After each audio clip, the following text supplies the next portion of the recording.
पुणी झारखंडर मुख्यमंत्री हो पारती हेमंत सोरेन। जामिन रे आसिबा परे हेमंत पुणी थरे राज्यर मुखिया दायित्व संभाळिबा नै गणमाध्यम रे चर्चा हेउछि। जमी दुर्नीति मामला रे अर्थ हेरफेर अभियोग रे गिरफ होइतिले हेमंत। गत जानुआरी 31 रे प्रवर्तन निर्देशालय तांकु दिल्ली स्थित बासभवन गिरफ करितिला। दीर्घ 5 मास धरी जेल रे रहिबा परे हाईकोर्ट रु हेमंत को बेल मिलिछि। गत जून 28 रे हाईकोर्ट रु बेल मिलिबा परे से जामिन रे मुकुलिछंती। आ जामिन रे आसिबा परे वर्तमान से पुणी राज्यर मुख्यमंत्री हेबा नै चर्चा हेउछि।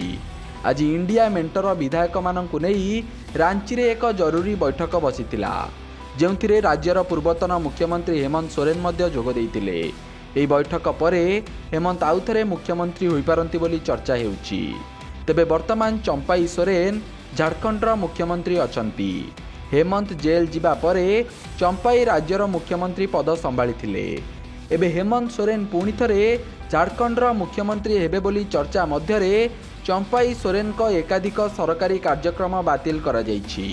खबर अनुसार चंपाई सोरेन मुख्यमंत्री पदरु खूब शीघ्र इस्तीफा दे पारंती।